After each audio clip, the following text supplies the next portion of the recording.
Grateful Dead fans dance. Yeah, but let's be honest. Let's go back to the day. From what I'm told, Yeah. they're all on acid, so they're all tripping.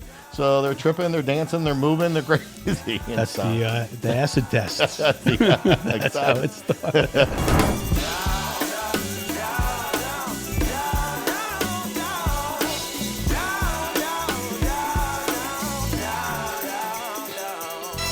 Yo, it's your boy Phil Wham Bam Benamino. It's another Wham Bam Wednesday, baby. The show about ordinary people who've done extraordinary things. And today, as always, we're going to ask you first. Subscribe, baby. Click the like button down there. Subscribe. Click the alert button. Get all the alerts so you get all of our new shows. Today, we got a doctor on the show. Doctor Chiropractor, but most importantly, drummer-singer. That's right. All rolled into one. We got Kurt Thompkins in the house today of Frankly Scarlet. How are you, Kurt? Doing good, man. Thanks for having me. How do you go from being a doctor to being a rock star? Well, it's an interesting question. I was a drummer since I was 4 years old. 4 years old. Yeah. Was your family into music at all? No. No. So just some you started banging on the More pots listeners. and pans? That's exactly how it happened. Yeah. Okay. When I was 4 years old, I would be taking pots and pans out, playing all over the place. And luckily, they encouraged it. Yeah. And they got me a drum set. And then I worked through that very quickly until 6. And then they got me a real drum set and a teacher. And it started. Really? Yeah. So what kind of music were you playing back then when you were 4 or 5 years old? Jazz. Yeah? Yeah. That's how it started? Actually, yeah. In the beginning, I had a drum teacher who came in and we learned rudiments and jazz. And then as I grew older, I got into rock, and Led Zeppelin just really took over, and I was a rock guy for a while. You're a rock guy. Now, if I'm not mistaken, you have a cover band, right? You're covering the Grateful Dead. Is that correct? Yeah. Okay, so that's pretty exclusively. Pretty exclusively. That's it, the Grateful Dead. Yeah. What got you into the Grateful Dead? I hung out with a bunch of people who were all into music, and we all listened to everything. And I was into Zeppelin, and they were all into the Grateful Dead, and I liked it, but I didn't get it. Yeah. And then my best... Well, wait a second. Were you on acid when you were doing it? No. Because back then you got to be on acid to do all the Grateful Dead. They were all on acid, right? Yeah. That's how they created their music. No, right? But no, back then everyone would be hanging out, and everyone had older brothers who were into the Dead, and they would be listening to it. They would always ask me, listen to this. I want you to, listen to the two drummers. I know you're a drummer. And I just it never hit me. Yeah. And then my best friend, who was a raging Deadhead, came to me. The Deadhead. I like how he bought me a ticket, and he goes, "Come to a show. I will never ask you again if you don't like it, but just come with me." And I went, and my life changed completely. Really? Yeah. What was it that did it for you? What made your life change completely? The whole scene. And when you're there live, catching it live, you get the jamming. It's not just someone playing a song or playing an album. Mm-hmm. They're improvising, and the crowd responds. So the energy that the band puts out, the crowd gets that and throws it back at them. Huge following. Yeah. Huge following. It's like Metallica. Metallica's got a huge following. Iron Maiden back in the day. Yep. Did you ever idolize them at all? Not as much. I did like Metallica. When I first heard them, I was like, wow, yeah, that's something impressive. But by that time, I was already infected. So I couldn't listen to anything else. You play out. You play out pretty much all Grateful Dead stuff. That's it. Yeah. That's all you do. That's pretty much Is there a big it. following of that here? I mean, obviously you're in Cumming, Georgia. Yeah. And so what's the crowds like there? Are they giving the music back to you? They're great. Yeah. They're great. And actually, it's like Grateful Dead fans are everywhere, all walks of life. You could find 18-year-olds at a show hanging out with 65-year-olds, and they're laughing, communicating, having a great time together. Yeah. And that's the scene. That's it. That's the scene. But it's everywhere. Yeah.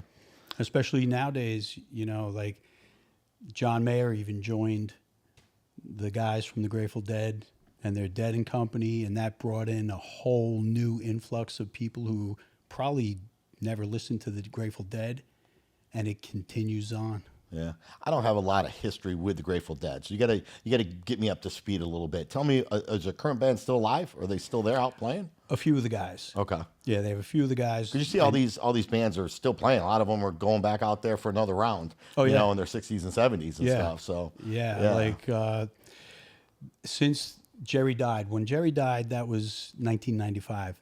And after that, the guys from the band came out in different configurations. There was the other ones, and then Bob Weir went out and did Rat Dog, and down the road they did Further, and then now they're doing Dead and Company. So it continues. Yeah. And every city has multiple Grateful Dead bands. that's crazy. It's everywhere, and we're everywhere. How do you feel about that? Is there there's a lot of competition for you then? You know, because a lot of times people get that niche. They're in their wheelhouse, and you're the only one. But now, if you're telling me there's these cover bands everywhere playing Grateful Dead, what's it like? Where do you rank? Would you say? I think we're pretty high up in Atlanta. Yeah. Yeah, we're How many pretty high. shows did you play last year? Probably around 30, 32. Okay, so you're every month. Yeah, in the Three times a beginning, month, I should say, almost there was every a time week. we did 80 shows, Yeah.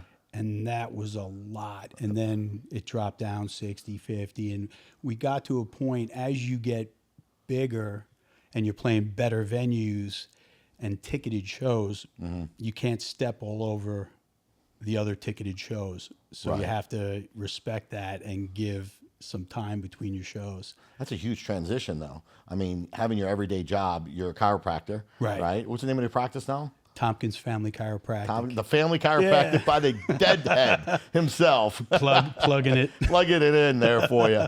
But working 80 shows and still having to get up every morning, and Yeah. it had to been a rough year for you then. Labor of love. Were you ever thinking about just stepping away from the whole chiropractic thing? I mean, is there enough money in the music biz?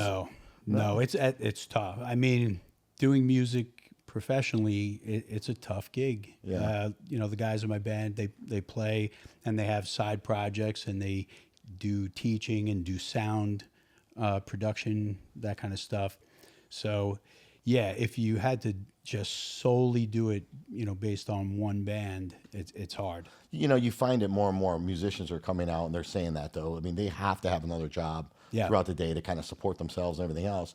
But it's cool that you're able to do what you love to do, Right. for other people, and Right. share that with them, but also get a little bit of money doing that too. The whole industry had changed after it was like they weren't selling albums and making money. You had Albums. To make What's money. an album? You see, we're showing our age here now, folks. Exactly. An album. You mean the 8-track? Yeah. We're going back to the 8-track. Yeah.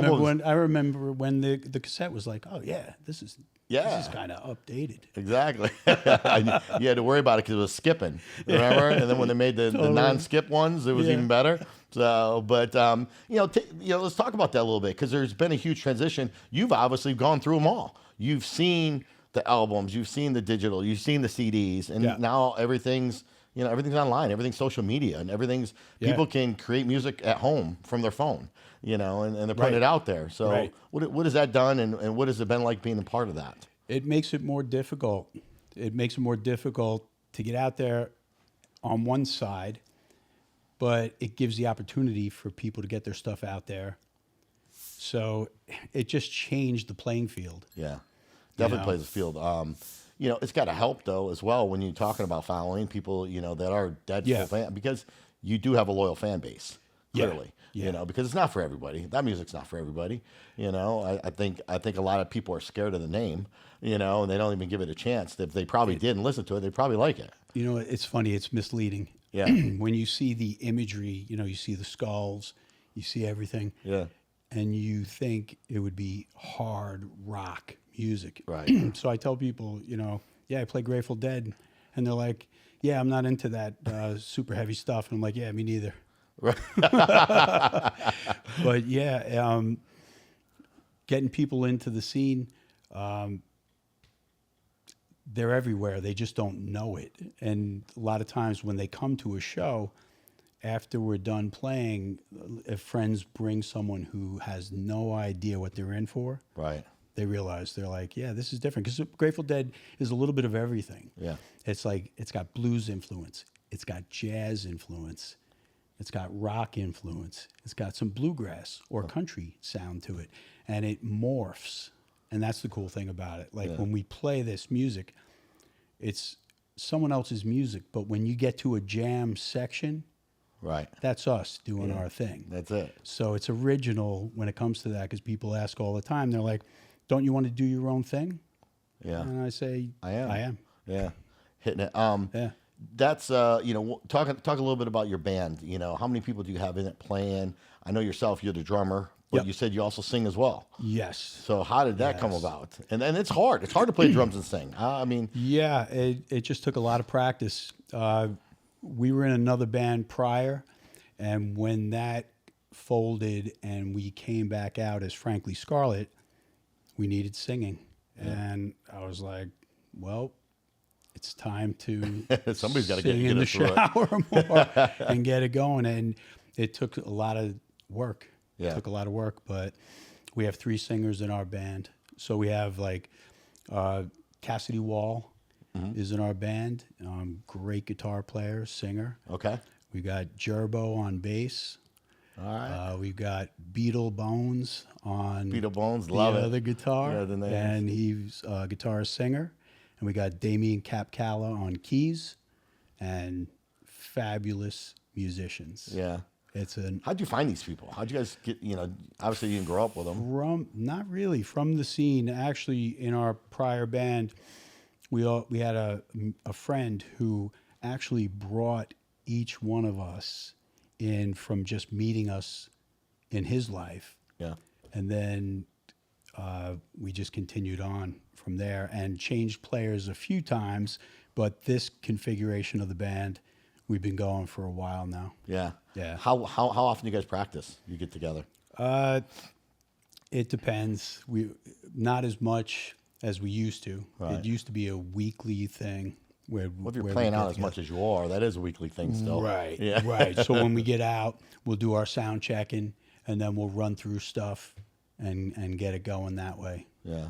What is the coolest place you ever played at that you enjoyed the most?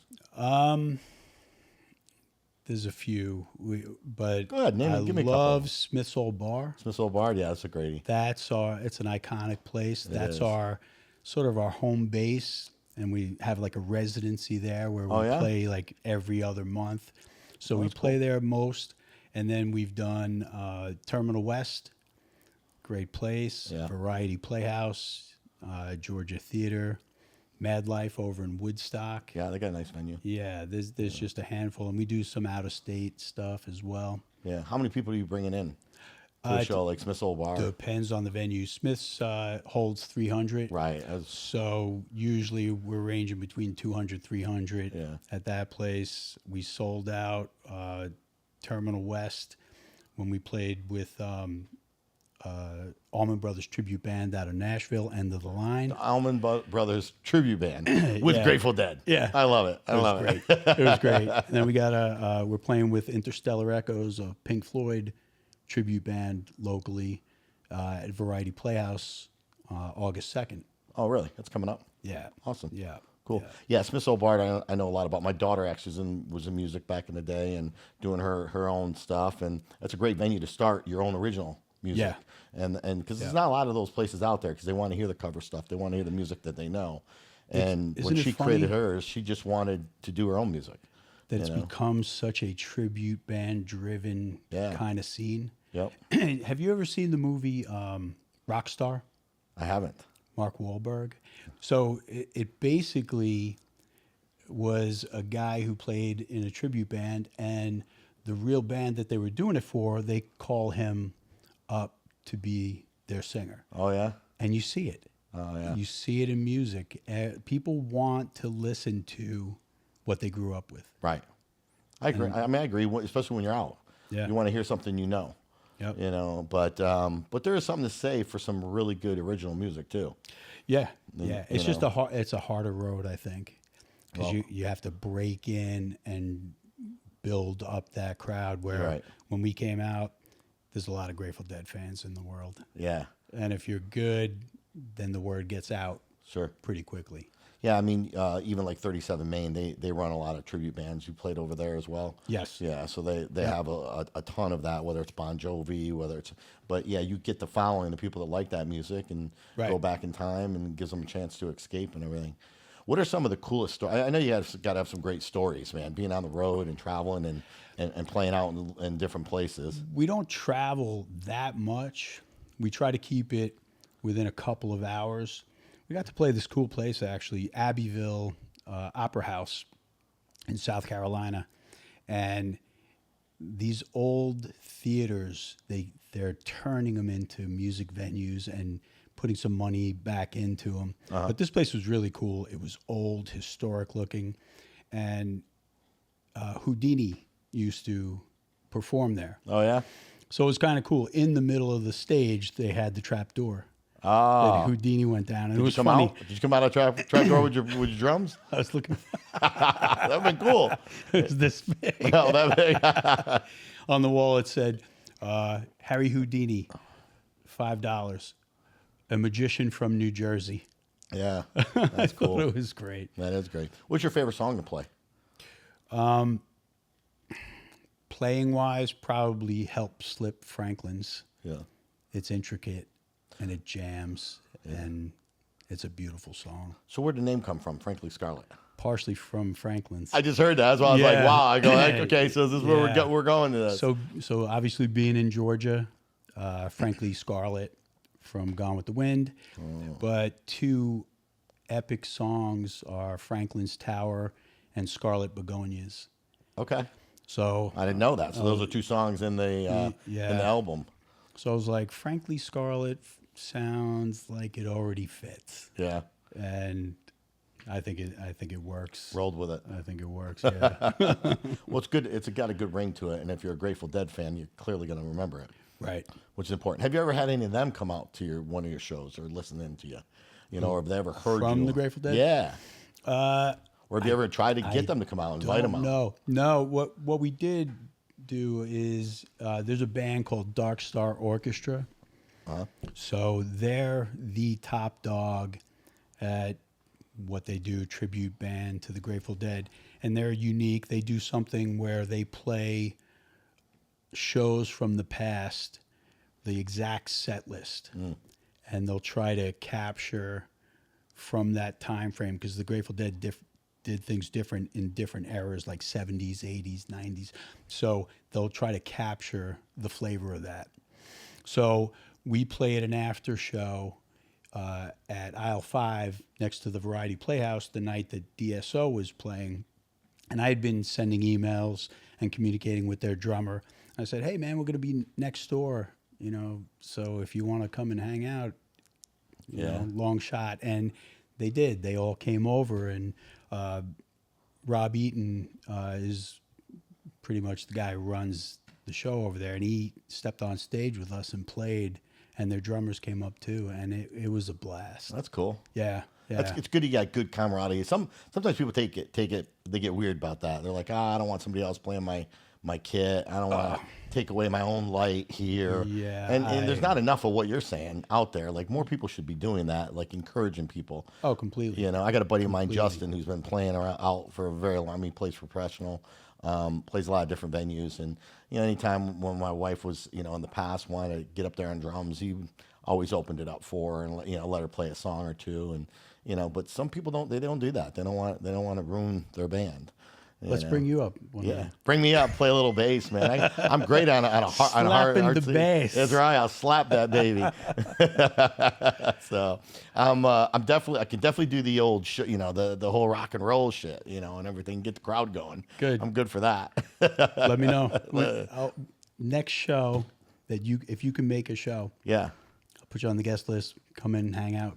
I'd love you to meet the Appreciate band. it. Yeah, I would love to. Man. Absolutely. Yeah. I'll definitely do that anyways. I support all my guests and love to do that regardless. Ruben Stutter was not here about a month ago. He was here in Georgia. Went out, saw him. He put me on the guest list as well. I'm actually going down to New Orleans next month to see Vern. He's in Power Slap.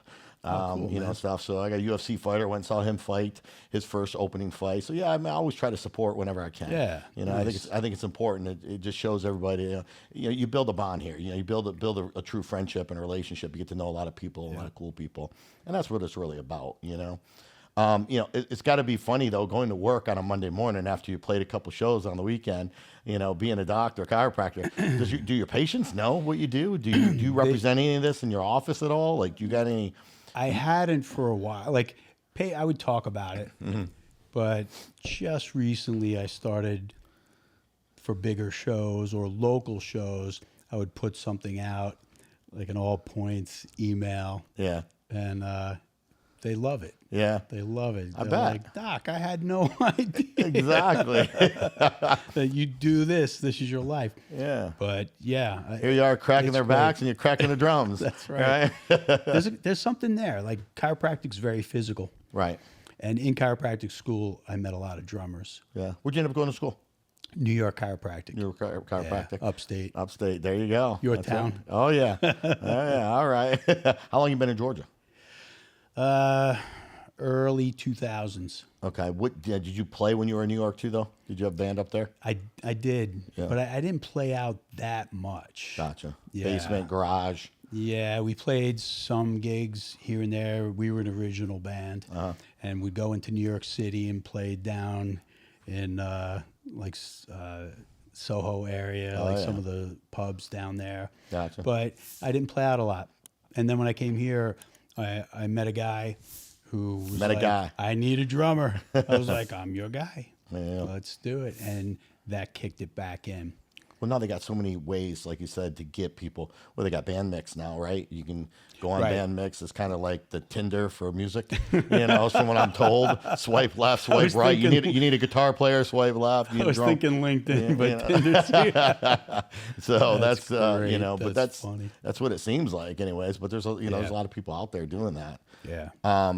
You know, it's funny because you know, musicians. There are a lot of good musicians out there that just don't get the recognition they deserve. Completely. You know, That's I what mean, it's a hard business. Yeah. You know, because you're right. I know guys who are incredible, and it's just tough. You got to be in the right place at the right time, and be pushed in the right direction. But it always changes too, like how the industry's done. Right. Now it's like, if you can get out there and start playing, you really got to push yourself on social media, and you know, to be a national act, you got to take it on the road, and Commit. with every good venue you play, you're playing these places where people have never heard of you, right. and it's a tough one. Yeah. And you're not playing for much, right? The money's not that great to start out. No. You know, when you're out, you're No. traveling the world. You're in a bus that you're renting and hopeful that you just get some food money.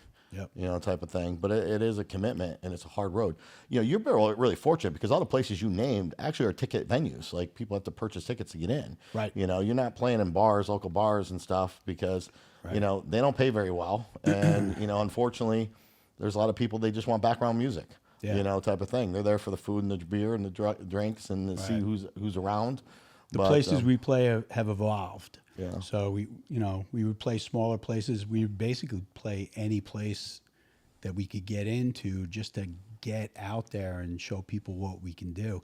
And then after you do and you start pulling numbers in, then people take notice. They've heard of you, and then Did you play at the City Center in Cumming yet? we did. Yeah? Actually, we did. How'd that go? It was great. Yeah, they got a great venue It was there. great. Yeah.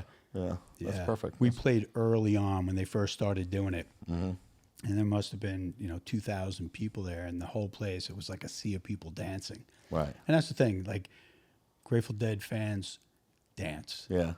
Yeah, but let's be honest. Let's go back to the day. From what I'm told, Yeah. they're all on acid, so they're all Yeah. tripping. So they're tripping, they're dancing, they're moving, they're crazy. And That's stuff. the acid tests. That's how it started.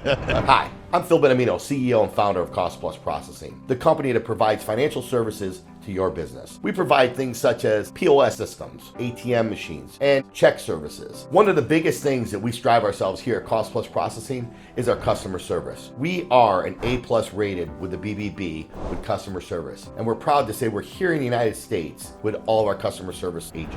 Our objective is to actually teach you and educate you about the costs that you're currently paying and show you ways where you can eliminate those costs that you no longer have to pay. One of the biggest programs that are out there today is our dual pricing program, where you actually can offer your customers now a choice of how they want to pay. Do they want to pay with cash or do they want to pay with card? And if they pay with card, it actually helps you to absorb the card fees, so you no longer have to pay the fees like you've done for many, many years. Cost Plus Processing aligns ourselves with some of the top POS companies out there in the industry today. For example, we have perfected the car dealership industry, and our dedicated team are equipped to manage a variety of online payment forms and financing options that merchants require in this advanced ecosystem of payments. If you have a restaurant, we are proud to be able to manage the ongoing difficulties that arise from this fast-paced industry, and you're looking for pay at the table, where customers can easily swipe their cards, tap their cards, and make their payments with tip, and also have a choice of how they want to pay, we have the solutions for you here at Cost Plus. We want to help other small business owners make their dreams come true by providing the best financial support. From barbershops to liquor stores, having the ability to take payments, schedule online, and make calculating tip sharing an easy task only helps business owners put more attention and money into what really matters the most. Also, Cost Plus Processing is on the front end of AI. We can also provide you kiosks for your business, so customers can walk over to the kiosk and order anything that they want. Likewise, if you're having problem getting employees in the kitchen to work, we can also provide you robots that will actually deliver your food straight to the customer. I want to thank you for the time that you took to learn a little bit about Cost Plus Processing, and most importantly, why we are the future of merchant processing. What do you think they're doing now? You think they're still doing the same thing? Yeah. So, what happens when you have a show coming up and you get sick? Always wonder. A lot of people, say like, what's the backup plan? Like, it depends. Drummer goes down. You guys, who else? You got somebody? You got a backup? You got fill-ins? Like, how does that work? Yeah, we have. You're not going to cancel the show. Typically not. Man. Right. Something tragic would have to happen for a show to get canceled. Yeah, because that's the worst way. We have fill-in guys, and if we need to do that, that's what we do. We hate to do that. You know, it's tough because we want the product for people who are there seeing it to be what they expect. Right. And if someone's never seen us, we want them to see what we do. That's why I would think like the partnership to know the other Grateful Dead bands that are out there.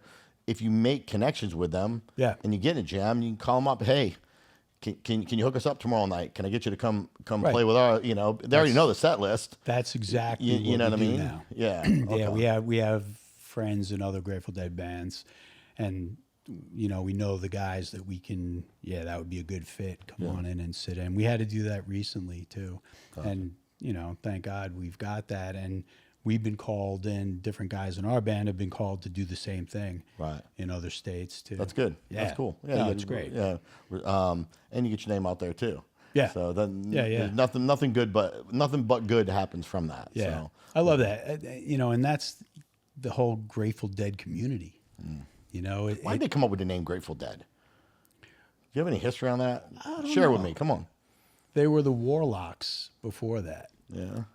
So they changed from the Warlocks. And honestly, to thank Dead? God they changed the name. Warlocks to Grateful Dead. Oh, I'm a Warlock head. Yeah. It wouldn't work. But is there any history behind the Grateful Dead? Why they came up with that name? You know what? I should know that. I don't know. See, I'm going to throw that on you. So next time I see you, you're going to have the answer. Damn. You got another question?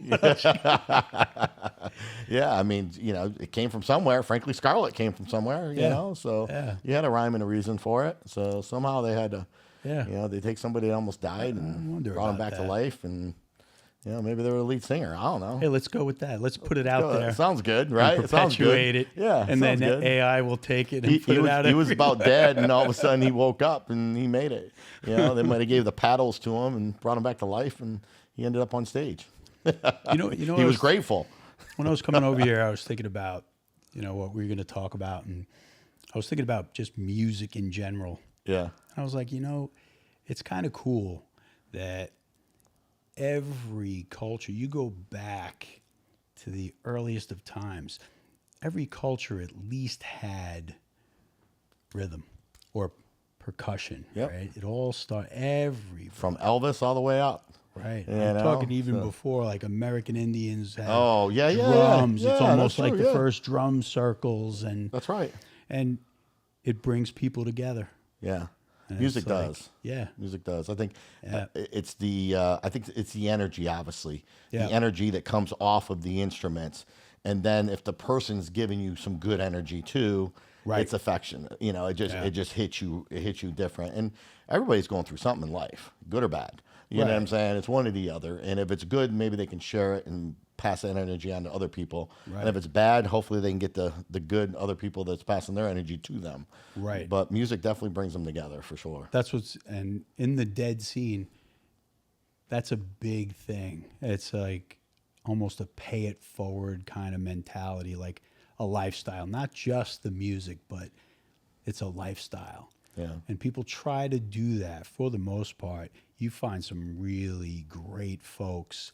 And if people aren't familiar with that whole hippie scene, they can show up and be like, whoa, this place is a little crazy looking. Yeah. And I'll be like, So go describe the hippie scene. Describe that scene.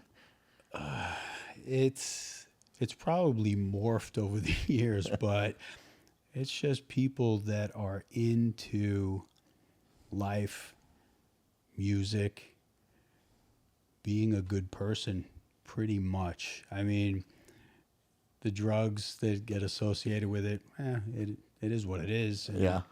that's around, but most of the hippie scene is about music and being a good person. Yeah. Yeah. You ever see anybody not such a good person? They come to your show, Yeah. you know? Yeah. It's Well, like in every crowd. You'll find it. Tell us, you got to have some stories, man. Any drunks try to come up on stage or get Yeah. any problems or That's any the fights going on? That's the craziest thing. We were playing a show. A couple of things. One guy, we were at a show, and he's like, "Hey, man, I want you to play Mac the Knife, and I want to sing it." Okay. And I'm It's like, not karaoke. "Well, sorry, man. You know, we're a Grateful Dead band. We don't do that. You Yeah. know, but thanks." And he's like, he was drunk, Yeah. and he's like, "Come on, I'll give you $200. Just play Mac the Knife." And I'm singing. I'm like, "Sorry, we just don't do that." He goes, "You're not as good as you think you are." I was like, "All right, buddy." But yeah, we had a guy come up on stage at one of our shows when we played in Chattanooga. And he just comes up on stage and he's like trying to grab one of the guitars out of our Really? guy's hand. Yeah. Oh, yeah. damn. And the bouncers had to come and wrestle him down and pull him Yeah. off the stage. Wow. I'm thinking, What do you think he was going to do? He thought he was going to jam with you. yeah, He must have been on acid. it was his man. opportunity. Yeah, he was on acid. He was on something. That was the acid test. Exactly. Failed. Failed. What about women, man? Women come at you? What's that like? You know, being a Yeah. rock star, there's always a woman out there in the crowd that, you know, loves a rock star. Whether you're married or not, they don't care. Yeah. You know what? How hard is that? Are you married, by the way? Oh, you're married? Yeah, I'm married. So, congrats. You know what? It's funny. It's how you put yourself out. And I just don't put myself out there like that. Like, But you don't have to these days. You're on stage. You're the guy. Yeah. You know, you're the hot drummer, man. Just Yeah. call it what it is, man. Silver Fox back there. yeah, it's never come out, you know, like something where it was like, whoa, take it easy. No, because my wife, she comes to a lot of the shows. Yeah, I bet. She's like, and make sure. a lot of people know her. So yeah, it's never really come out. It's like, that's my drummer. Leave him alone. She has a shirt that says See? She got a shirt. Don't fuck with the drummer. "Dibs on the drummer." That's cool. Yeah. That's real cool. What about drum solo, man? You do drum solo on all your shows or what? The Grateful Dead did. Yeah. Right. That's The what I'm asking. Drums in space. No. How come? No. Is that a highlight? Like, don't you not like drum solos? Or It's okay. So, you know, you're sometimes not good at it? You're not good at it, man? Come on. I'm good, man. We're going to take you out here. We're going to try you afterwards. That's We're going to see. If you come to a show, I'm doing it. We have. We've done it a handful of times. Yeah. But a lot of times we want to get through some songs and we jam a lot. So occasionally they'll open it up and I'll do some stuff for a little bit. But some of the space and drums that the Grateful Dead did during a show, it would be like 10, 12, 15 minutes. And I was just going to ask you, how long do you think a good drum solo should be? it depends on in the context of what's going on. Like if you've got a few different percussive things going on and you got guys adding to it, which would be more of space part of drums. Right. If it's really inspired, Yeah. it could go on. 10 minutes would be kind of cool. Kind of go. But if I'm just doing a drum solo, couple minutes. How hard is it to remember the solo? Like remember what you did? Like, because drum solo is kind of free form, right? Like you're just kind of going at it. Oh yeah, And you're just feeling it, and you're just rattling off whatever you're feeling, and That's the all crowd's it giving is. it back. But Some guys might know what they're doing, like practice it and have parts. No, if I have a drum solo, it's like the guys stop playing and turn around. I'm like, oh, here we go. right, I guess it's happening. It's now. Yeah. That's cool. Yeah. What kind of sticks? You got glow sticks and that shit? You know, now with technology and stuff. Actually, I switched over. I'm using these Meinl sticks. Oh yeah. Yeah, What's the difference between they're wood, right? they're all wood. Yeah. They're all wood, but the Germans sticks do make you this break? one. They're How many pretty sticks do you hardy. break? I used to break a lot. Yeah. I used to break a lot, like every show. Really? I would be hitting. Oh, so you're a banger. Nah, not really. Yeah. And that's the thing. The cymbals are sharp. Oh. So depending on the angle you have, if you're cutting through it, you'll get to a point where this much on the tip, it gets thin and it flies back at you. But no, I don't. Not that much anymore. Yeah. I'm using these German sticks. Those Germans know how to make sticks, man. That's good. That's good. Yeah, yeah. So how much longer do you think you're gonna play? You know, keep being realistic about it. You got your band. You've been doing this for how many years now? You said you've been doing this It's a while. about 10 years. Okay. With just this band? Yeah, 8. But you've been playing two since with you were the 4 other. years old. Yeah. So you know you got a few kits and you've upgraded a few times throughout your life. Yeah. What are you playing on now? My basement is like a drum depot. Is it really? You got a little bit of everything? My wife shakes her head if a package comes and it's from Sweetwater Music. Oh, yeah. She's like, "Great. You ever order stuff from Sweetwater?" Oh yeah, yeah. They Sure. give you a little pouch of candy. Yeah. So we had a lot of candy, enough for Start giving Halloween. it out Halloween. What's your favorite kit? I play Yamaha. I have a Ludwig kit and I have a few Yamaha kits, but the one I'm playing now is Yamaha Maple hybrids, Yeah, and they're great. that's cool. Now, do you teach too? No, No. Would you teach? probably not. No. I just don't have the time for it. Yeah, Yeah. Time is important.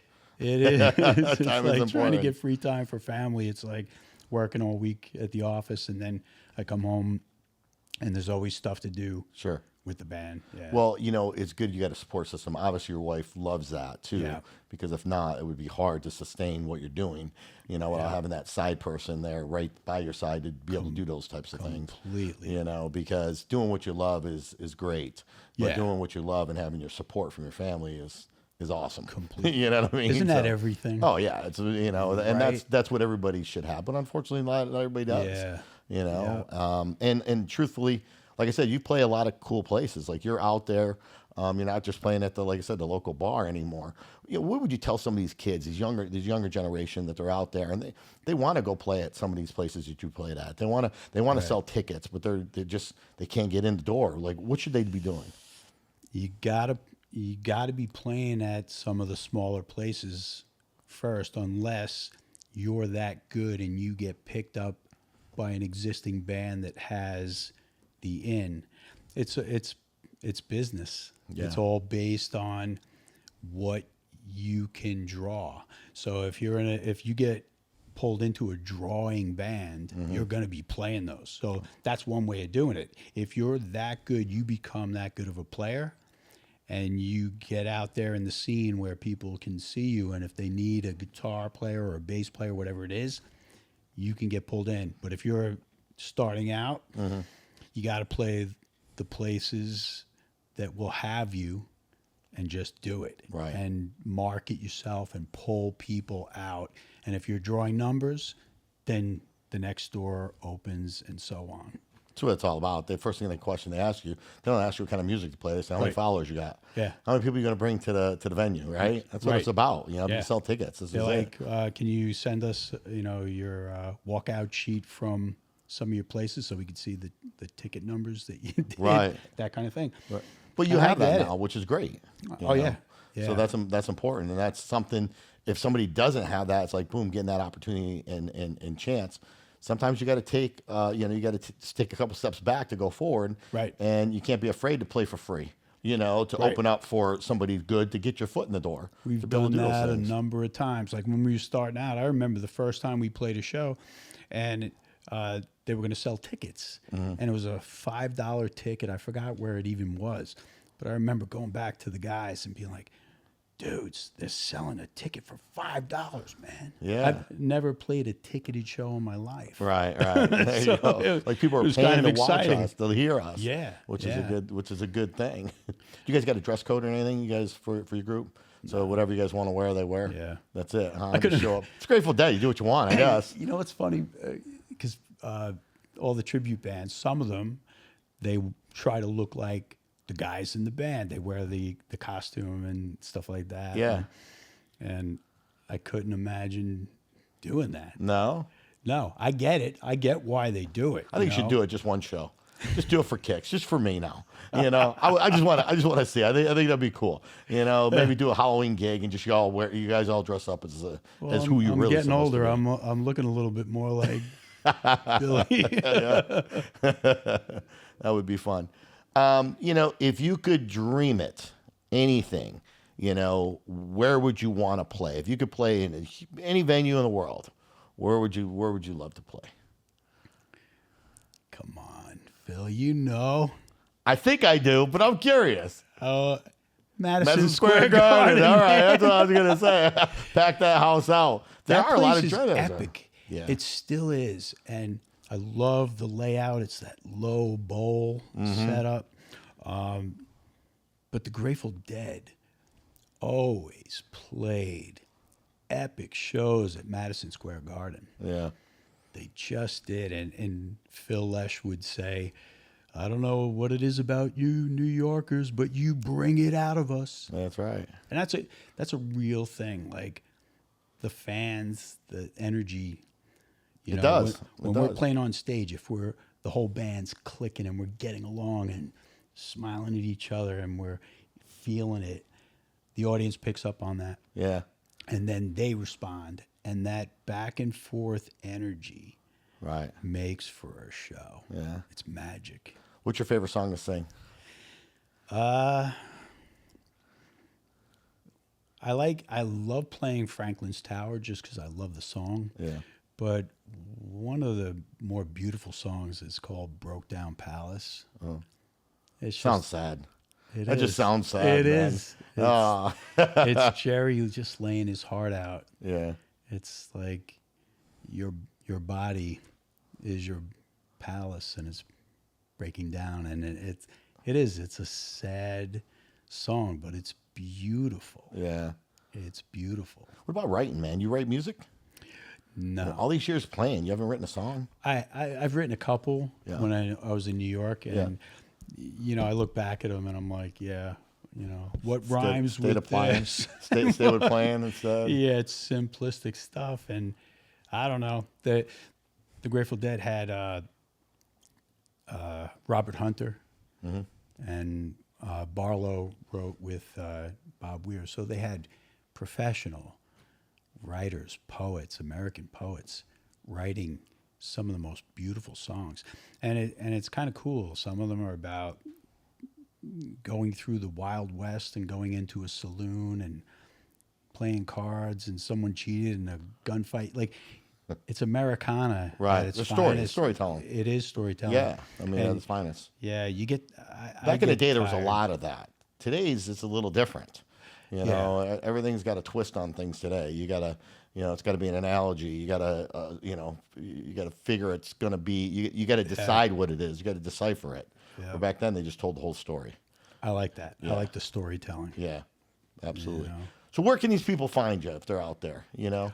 You said you're playing again August 2nd, but where can they go to find you? Pretty much on Facebook. If they come out to Frankly Scarlet Family with a PH, Frankly Scarlet Family is the fan page, and the Frankly Scarlet Family are some of the best fans in Atlanta, and even on Frankly Scarlet Band on Facebook as well, and on Instagram.